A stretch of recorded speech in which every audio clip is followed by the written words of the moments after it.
Okay, good afternoon. So tamang-tama, nandito po tayo sa bukid ngayon at nagpa-harvest po tayo. And nandito yung Suzuki Carry natin. So katatapos lang po ng PMS nito para sa 130,000 kilometers. Sorry, 121. Paman Manalsan. 121,000. So na-acquire po ito ng January 2021. So 4 years old.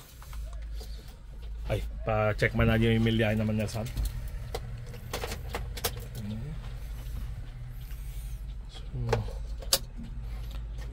So nung nagpa-change oil siya, 121, ngayon 122,482 na. Okay?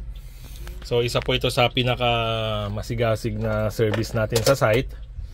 Talagang marami po itong long distance travel, saka short distances, parehas lang po sa dami ng natakbo nito. So sa 4 years, 120, parang 30,000 per year ang average po niya, which is 3 times yung normal average ng sasakyan sa atin na 10,000. Okay?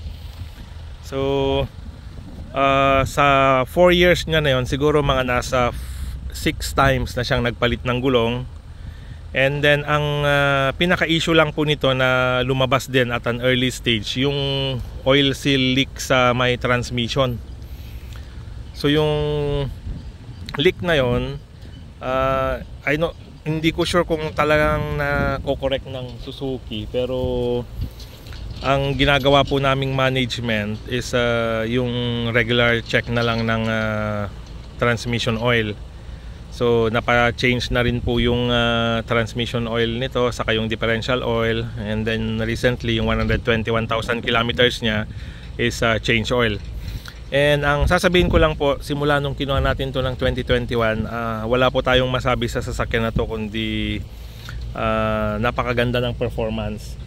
Ang pagkakaalam ko po, K1B ang makina nito, parehas sa Jimny natin, yung gamit natin ngayon na nandun sa may bukid ngayon. So kung sa makina wise, tested na po ito talaga. And kalain nyo po sa pag-ooperate natin to ng 4 years, ang equivalent niya is parang nasa 12 years na kung kukunin natin sa average na 10,000 km per year. And so far, so good naman po. Sa electrical po, sa ilaw, sa almost 4 years, wala pa po kaming pinalitan. All original pa po yan. So body wise, salamat sa Diyos at laging safe siya. So all original pa po. Body, original. Wala pa pong repair for corrosion kahit na gamit sa site, kung saan lalagyan ng maraming mga gamit na pang construction, semento, bakal. Pero maganda pong pagkakagawa ng sentro. Yung body niya, dito po meron lang siyang isang aksidente, and mistake po ng driver natin kasi meron silang pinag-gasolinahan sa Tugigaraw. Hindi nila napansin yung gasolinahan, meron siyang yung concrete pole na susupport po nila sa mga gas tanks, and hindi nila napansin, napaaga yung liko, so sumabit sila. Dapat maparepair na to kaagad at bago pa magsimulang lumala yung kalawang. Okay, and one time po nakargahan na rin ito ng diesel, kaya naglagay po tayo ng gasoline na sticker dyan. Medyo bumaba lang po, pero nasanay po kasi yung mga gasoline attendants na pag ganito na body, akala nila FB. So nasanay sila na diesel kasi bagong labas po yun nung nangyari yung insidente na yon. So yung mga gas pump attendants, hindi rin sila masyadong sure sa sasakyan na to. So akala nila diesel. So nalagyan ng diesel. Ang ginawa po is drain. Kaya lang umusok po siya nung nakapasok na yung diesel. Pero after purging, okay naman po. Wala pong binaba sa makina, injector, wala pong naapektuhan. So ganun po katibay yung makina niya. And that was yung very early stage po nito sa 2021. And so far, salamat sa Diyos, knock on wood, at yung performance wise, napakaganda po. Ganda rin po sana nito kung may lumabas na 4-wheel drive at panggamit na talaga sa site. Ang isang iniisip po namin ngayon dito na gawin is dahil maliit tong gulong niya, size 13 lang po ito.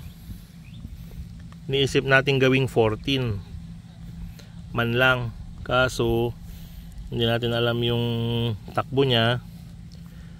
Pero ang pagkakasabi naman ng mga eksperto na mga kasama natin, okay naman siguro kasi malaki pa yung space ng pagpupunta niya. Kumbaga ipaparehas po natin yung gulong niya sa L300FB natin. So isa yun sa isang pinaplano natin dito sa sasakyan para tumaas po ng konti and then lumapad ng konti yung gulong niya para mas maging stable siya. Okay? Pero other than that, yun po, napaka ganda po ng sasakyan na to. Sulit na sulit. Sa mga nagbabalak po na bumili ng carry, ito po yung isa sa mga sasakyan na sa patunay na maganda po ang performance ng sasakyan na to. Kasi tested po siya dahil ginagamit sa construction business itong sasakyan na to. Talagang pang-kwan po talaga siya, pangharabas. Okay? So yun po ang ating munting update sa ating Suzuki Carry 2021 sa kanyang 120,000 kilometers PMS. Okay? Magpo-post po ako ng video nung ginawa yung PMS at may mga video clips po tayong nakuha ron sa under chassis niya. Then i-post ko rin po yan para makita niyo yung overall condition niya after 121,000 kilometers. Okay? Salamat po. Enjoy po natin yung view dito sa bukid.